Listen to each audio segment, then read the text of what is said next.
Video की शुरुआत करेंगे दोस्तों Austin theory and Logan Paul अपने चैंपियंस की न्यूज के साथ। तो दोनों दोस्तों कल वर्ल्ड टैग टीम चैंपियंस बन गए ऊसोस को हराकर। लेकिन रॉ के बाद दोस्तों जो इन्होंने किया है ना, उससे दोस्तों कहीं ना ऊसोस काफी ज्यादा गुस्सा है। इन्होंने दोस्तों बैकस्टेज जाकर सबसे पहले तो एमएसजी की जो जगह है, स्पेशल जगह, ऑनर फोटोशूट करवा लिया। उस मेडिसन स्क्वायर गार्डन वाले 200 लोगों के आगे इन्होंने फोटोशूट करवाया। फोटोज भी सामने लगा दूंगा। जिसके बाद दोस्तों ये पॉल हेमन की बात सुनते हैं। पॉल हेमन ने इन्हें रॉ में कहा था कि जाओ ऐश करो, खाना पीना करो, ऐश उड़ाओ। तो यही चीज दोस्तों इन्होंने की। इन्होंने ऐश उड़ाया दोस्तों। एक बेहतरीन जगह पर जाकर दोस्तों इन्होंने टेबल के ऊपर सारी की सारी डिशेस मंगवा दी। और दोस्तों इन्होंने जो वीडियो साझा की है उसमें ये वो डिशेस खाते हुए नजर आ रहे हैं, एंजॉय करते हुए नजर आ रहे हैं। इवन इन्होंने टाइटल भी होल्ड कर रखा है। तो इसका मतलब है दोस्तों कि ये बहुत ज्यादा खुश है अपनी टाइटल विक्ट्री को लेकर, और ये दिखाना चाहते हैं दोस्तों ऊसोस को कि सेलिब्रेट कैसे किया जाता है। अब ऐसे में सवाल ये उठा है कि द ऊसोस इस चीज का बदला लेंगे या फिर नहीं। तो जवाब है जी नहीं। दरअसल दोस्तों रेसलमेनिया के लिए जो डब्ल्यूडब्ल्यूई का प्लान है ऊसोस के रिगार्डिंग, वो सुनकर आपको थोड़ा सा आश्चर्य भी लगेगा और गुस्सा भी आएगा। दरअसल दोस्तों द ऊसोस इस बारी की रेसलमेनिया के अंदर शायद से टाइटल के पीछे नहीं जाने वाले हैं, बल्कि दोस्तों उनका एक 6 मैन टैग टीम मैच बताया जा रहा है। दरअसल दोस्तों कल जो ऊसोस थे वो टाइटल इस वजह से हारे क्योंकि आइशो स्पीड ने गलती से एले नाइट को टेक आउट किया, और उसके बाद वो ब्रास नकल उन्होंने कहीं ना कहीं लोगन पॉल को सौंपा। यहां दोस्तों आपको मैं बताना चाहूंगा कि इस चीज को लेकर बताया जा रहा है कि एक 6 मैन टैग टीम मैच हम लोगों को देखने को मिलेगा इस बारी की रेसलमेनिया में, जहां दोस्तों मल्टीपल मैचेस जो है कल डब्ल्यू वालों ने कंफर्म किए हैं। आप लोगों को एक और मैच देखने को मिलेगा जो कि अगले हफ्ते की रॉ में कंफर्म हो सकता है, जहां आप लोगों को देखने को मिलेगा कि गाइस जो अपने Austin theory and Logan Paul है वो टैग टीम बनाएंगे अपनी आइशो स्पीड के साथ में। वो फेस करेंगे LA Knight and the Usos की जोड़ी को एक 6 मैन टैग टीम मैच में। गाइस इस बीच बात कर ली जाए आइशो स्पीड के आने से क्या फायदा मिला है जो ऐसा मैच बनाने की बात उठ रही है। जी हाँ दोस्तों, ऐसा फायदा मिला है, क्या ही बताऊं। एक बारी को दोस्तों कंपैरिजन के तौर पर आपके सामने पिक्चर्स लगा रहा हूं। यहां दोस्तों आइशो स्पीड जो थे वो अपने सोशल मीडिया अकाउंट्स पर डब्ल्यूडब्ल्यूई को कल 77 मिलियन व्यूज दिए। वहीं डब्ल्यू वाले बेचारे 68 million views all across social media generate कर पाए हैं। 36 वीडियो लगी है दोस्तों उनको इसके लिए।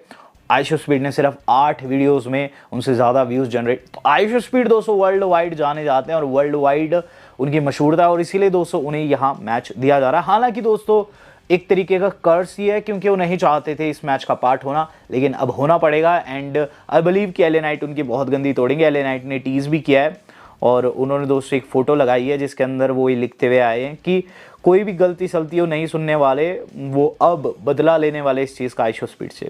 बात कर ली जाए दोस्तों इस अगली न्यूज़ की, तो गाइस वो जुड़े ऐसे ही बदले से जो कि फिन बैलर लेना चाहते हैं डॉम से। तो इनका मैच भी कंफर्म हो चुका है। जिन लोगों को नहीं पता है, इस बारी के रेसलमेनिया में डोमिनिक मिस्टीरियो फेस करेंगे फिन बैलर को। जजमेंट डे में ब्रदर्स हुआ करते थे, लेकिन यहाँ दोस्तों डॉम ने जो कुछ किया आपने देखा है। तो फिन ने दोस्तों कल चैलेंज पुट किया था, डॉम ने एक्सेप्ट नहीं किया। लेकिन गाइस उसके बाद जब उन्होंने एक्सेप्ट कर लिया, फिन बैलर ने एक ट्वीट किया। वो लिखते हैं the only thing worse that getting whipped by your dad is getting whipped by your step dad. तो वो कह रहे हैं कि इससे बुरा क्या ही होगा कि कोई शख्स अपने पिता से मार खाए, इससे बुरा होगा कि कोई शख्स अपने स्टेप डैड यानी कि मुझसे मार खाए। तो खुद को दोस्तों डैडी बता दिया है डोमिनिक मिस्टीरियो का फिन बैलर ने, और कहीं ना कहीं ये चीज़ उनके दिल पर ज़रूर चोट खाएगी। डॉम दोस्तों मेरे हिसाब से अगले हफ्ते कुछ ना कुछ फिन के साथ कांड कर सकते हैं, लेकिन फिन बैलर को पूरा सपोर्ट है। फिन बैलर दोस्तों मेरे कुछ एक फेवरेट स्टार्स में से एक है और काफ़ी अंडर यूटिलाइज्ड है डब्ल्यूडब्ल्यूई के द्वारा, लेकिन यहाँ दोस्तों उनका मैच है और मैं उन्हें पूरा सपोर्ट कर रहा हूँ। जब अंडर यूटिलाइजेशन की बात लग रही है तो गाइस आपको बता दूँ एक ऐसा अवार्ड है जो कि डब्ल्यू वालों ने कंफर्म कर दिया है। इसकी कोई भी जरूरत नहीं थी। दरअसल हॉल ऑफ फेम में दोस्तों इमोर्टल मूवमेंट में Hulk Hogan and Andre the giant, जो रेसलमेनिया 3 वाला मूवमेंट है, वो दोस्तों सम्मानित किया जाने वाला। दोनों को, दोनों ही इस दुनिया में नहीं है, ना ही हल्क होगन ना ही आंद्रे द जायंट।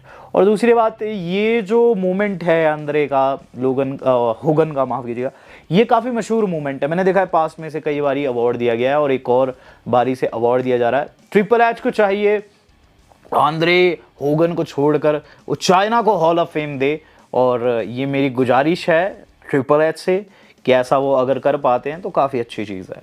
बात कर ली जाए दोस्तों इस अगली न्यूज़ की, तो गाइस इससे अगली न्यूज़ जुड़ी हुई है एक ऐसी अपडेट से जो कि कहीं ना कहीं बहुत से लोगों को खुश करेगी। तो जॉनी गारगानो के फैन काफ़ी ज़्यादा खुश होने वाले हैं इस अपडेट को सुनकर।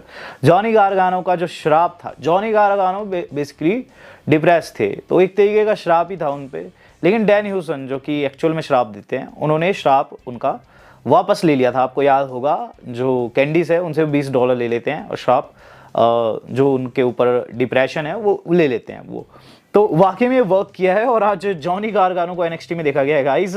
NXT में जाकर दोस्तों जो वहाँ के नॉर्थ अमेरिकन चैंपियन है माइल्स, उन्होंने चैलेंज कर दिया है गाइस। यस गाइस, उन्होंने उन्हें स्टैंड एंड डिलीवर के लिए ये कहा है कि careful what you wish for, और एक तरीके से दोस्तों चैलेंज पुट कर दिया, जल्द वो नॉर्थ अमेरिकन टाइटल के पीछे जाने वाले हैं। तो ये जो डैन ह्यूसन कैरेक्टर है काफ़ी इंटरेस्टिंग कैरेक्टर अब मुझे लगने लगा है, क्योंकि दोस्तों ये श्राप देता भी है और बाकी श्राप ले भी सकता है। अगर कोई स्टार जो है उसकी गंदी बुकिंग चल रही है तो बेसिकली डब्ल्यू वाले इसके सारे चीज़ें सही कर सकते हैं। बात कर ली जाए दोस्तों इससे अगली न्यूज़ की, तो गाइस इससे अगली न्यूज़ जो आज के हमारी जुड़ी है वो जुड़े दोस्तों गंथर से। तो गंथर के ऊपर भी एक श्राप है। दरअसल दोस्तों गंथर बहुत तगड़ा सुपरस्टार है, लेकिन दोस्तों गंथर का जो ट्रैक रिकॉर्ड है वो किसी श्राप से कम नहीं है। दरअसल बीते 2 महीनिया में दोस्तों उन्हें हार ही मिली है, 2024, 2025 पहले सेमी, देन जे उसो। यहाँ दोस्तों गंथर की डिफीटेड स्ट्रीक चली हुई है। 2023 में आखिरी बार वो जीते थे, क्या 2026 में भी वो हारेंगे? वेल ये तो समय बताएगा, लेकिन पता नहीं क्यों मुझे ऐसी वाइब आ रही है कि वो हार सकते हैं। सेथ रॉलिंस काफ़ी खतरनाक हो रखे इस मोमेंट पर, लेकिन गाइज इसी से जुड़ी हुई अगली अपडेट ऐसी है जो कि इसको कॉन्ट्राडिक्ट करती है। तो गंथर दोस्तों डेफिनेटली हार सकते हैं सेथ से, लेकिन हारेंगे नहीं, क्योंकि दोस्तों यहाँ डब्ल्यू वालों ने कुछ ऐसा कर दिया है जो कि आप सोच भी नहीं सकते। दरअसल ब्रॉन ब्रेकर को हम कल कह रहे थे कि वो आएंगे, मैंने अपनी वीडियो में भी कहा था। ब्रॉन ब्रेकर रॉ के बैक स्टेज थे। यस गाइस, वो रॉ के बैक स्टेज थे। इवन दोस्तों यहाँ बताया जा रहा है कि वो क्लियर हो गए थे, लेकिन मैनेजमेंट ने फैसला लिया इन मोमेंट पर कि ब्रॉन ब्रेकर को अगर हम अभी रॉ में डाल देते तो कहीं ना कहीं इनकी राइवलरी जो है हम भुना नहीं पाएंगे, क्योंकि 17 दिन ही रह गए रेसलमेनिया को, 17-18 दिन रह गए। तो डब्ल्यू मैनेजमेंट ने फैसला लिया कि इनकी राइवलरी को हम बाद में भुनाएंगे, एक बढ़िया बेस देंगे, किसी दूसरे PLE में इनका मैच देखने को मिलेगा, लेकिन यहाँ ब्रॉन ब्रेकर आप लोगों को रेसलमेनिया में देखने को मिल सकते हैं और सेथ रॉलिंस पर अटैक करते हुए नजर आ सकते हैं, जिसके तहत गंथर की जीत हो। कहीं ना कहीं दोस्तों मेरे हिसाब से डब्ल्यू वालों ने एक तीर से 2 निशाने मार दिए हैं, और गाइज अब हम लोगों को ब्रॉन ब्रेकर मेनिया में रिटर्न करते हुए नजर आ सकते हैं। बात कर ली जाए दोस्तों इस अगली न्यूज़ की, तो इससे अगली न्यूज़ जुड़ी है एक ऐसे शख्स के रिटर्न से जो कि अगर हो जाता है तो गाइज इंटरनेट ब्रेक कर जाएगा। दरअसल दोस्तों यहाँ जो टॉमी ड्रीमर है, farmer WWE superstar, ECW legend, उन्होंने कहा है कि उनके अनुसार जो शख्स रैंडी से बात कर रहा है फ़ोन पर कोई और नहीं, विंस मैकमैन है। और वो विंस मैकमैन नहीं भी है तब भी विंस ही होने चाहिए, क्योंकि देखा जाए तो ये जो रॉ थी इसके अंदर जो स्टेफनी मैकमैन ने कोडी के साथ सेगमेंट दिया है, अगर दूसरे छोर से विंस आ जाते हैं, क्योंकि कोडी को स्टेफनी का सपोर्ट है, अगर दूसरे छोर से विंस आ जाते हैं तो इस सोने पर सुहागा सेगमेंट हो जाएगा। रैंडी एंड विंस मैकमैन की पास्ट में काफ़ी अच्छी यारी रही है, दुश्मन भी ये रहे, लेकिन विंस हमेशा से रैंडी को प्यार करते आए हैं, और यहाँ टॉमी ड्रीमर के अनुसार वो विंस मैकमैन ही होने चाहिए। अगर ऐसा होता है तो कहीं ना कहीं रेसलमेनिया मेन इवेंट, जो कि नाइट 1 का मेन इवेंट है, बहुत ज़्यादा क्रेजी हो जाएगा। बात कर ली जाए दोस्तों इससे अगली न्यूज़ की, तो गाइस इससे अगली न्यूज़ जोड़ी है कुछ ऐसे ही क्रेजी सिनारियो से जो कि कल हम लोगों को देखने को मिला था। ओबा फेमी ब्रॉक लेसनर दोस्तों फिर से कुक कर गया है। बताया जा रहा है दोस्तों कल की रॉ का सबसे बढ़िया सेगमेंट है, बहुत सारे एक्सपर्ट्स की माने, इवन डे मेल्जर की भी माने, तो ये नाइट 1 का मेन इवेंट होना चाहिए था। वेल शायद से ट्रिपल एच को भी नहीं पता था कि ये मैच इतना ज़्यादा लोगों को पसंद आएगा और इसकी वजह से इतना ज़्यादा फायदा डब्ल्यू को पहुंचेगा, वरना वाकई में इसे नाइट 1 का मेन इवेंट रखा जाता। लेकिन सवाल ये उठता है, कल लेसनर ने कुछ कहा था ओबा को रिंग के अंदर, तो क्या कहा था उन्होंने? तो जो कहा था वो गाइस बेसिकली काफ़ी आप कह सकते हैं 18+ है। ओबा फेमी जैसे रिंग में जाते हैं, बीच में उनके ट्रिपल एच आ जाते हैं दोनों के बीच में, लेकिन लेसनर कहते हुए नजर आते हैं, I hate you, I will kill you, यानी कि मैं तुम्हें खत्म ही कर दूंगा। तो इनका मैच, इनकी जो लड़ाई, इनकी दोस्तों जो फाइट है वाकई में बहुत ज़्यादा पर्सनल हो गई है, बहुत से लोग इसको अलग अलग चीज़ों से जोड़ के देख रहे हैं, लेकिन मैं देख रहा हूं कि एक तरफ एक ऐसा शख्स है जो कि खुद को पास्ट से बीस्ट कहलाता नजर आया लोगों से, और वाकई में वो बीस्ट भी है, लेकिन अब उसके सामने दोस्तों उसके ही साइज का एक और बीस्ट है। कहीं ना कहीं दोस्तों मैच बहुत ही तगड़ा है, देखेंगे कौन जीतता है इसमें। बात कर ली जाए दोस्तों आज की अपनी सेकिलास न्यूज की। सेकिलास न्यूज जुड़ी है दोस्तों सीएम पंक के उस कांड से जिसके तहत रोमन को बहुत ज्यादा गुस्सा आ गया है। तो गाइस सीएम पंक ने रोमन को मारा, लेकिन रोमन ने भी लास्ट वीक पंक को मारा था। राइवलरी के बीच में दोस्तों स्टार में जो कुछ ये होता है तामझाम, इससे ज्यादा इन्हें फर्क नहीं पड़ता है, लेकिन डिसरिस्पेक्ट अलग चीज है। रॉ के बाद जो कुछ पंक ने किया, रोमन रेंस को बहुत ज्यादा गुस्सा आ गया है। दरअसल रॉ के बाद सीएम पंक ने रोमन रेंस के फैंस को डिसरिस्पेक्ट किया।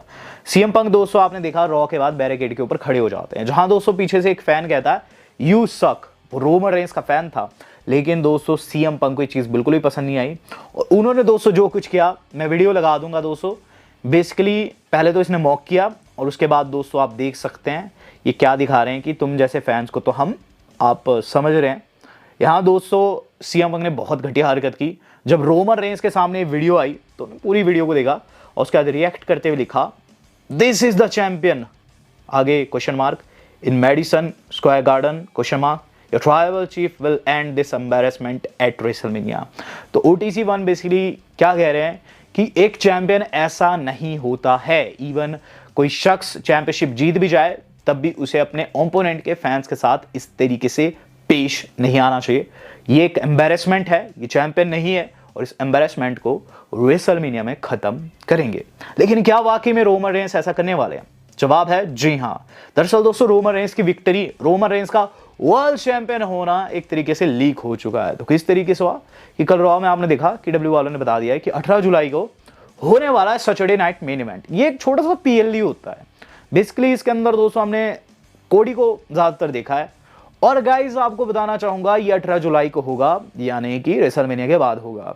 इसके अंदर रोमन रेंस को एडवर्टाइज किया जा रहा है। OTC 1 जो कि दोस्तों ऐसे छोटे PLE में कभी भी पास्ट में कंपीट नहीं किए हैं, वो दोस्तों इस बारी होने वाले हैं। ऑब्वियसली मेडिसन स्क्वायर गार्डन से लाइव होगा, बट OTC 1 का मेनिया के बाद सैटरडे नाइट मेन इवेंट जैसे छोटे PLE में कंपीट करना कहीं ना कहीं सोचेगी इस बात का कि गाइस तब तक वो हमें चैंपियन बनते हुए नजर आएंगे।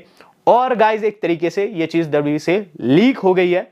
ऑन लोकेशन वालों ने, जो कि दोस्तों इसके टिकट बेच रहे हैं, उन्होंने रोमन रेंस का चेहरा ही लगा दिया है दोस्तों इसकी एडवर्टीजमेंट के लिए। तो इसका मतलब साफ है कि इस बारी की मेनिया होने वाली है OTC 1 की। लेकिन आप किसको सपोर्ट कर रहे हैं, पंक को या फिर रोमन को? बताएगा जरूर। वीडियो मेरी आज की इतनी थी। वेल दोस्तों आज तक के लिए इतना ही। धन्यवाद। शब्बा खैर।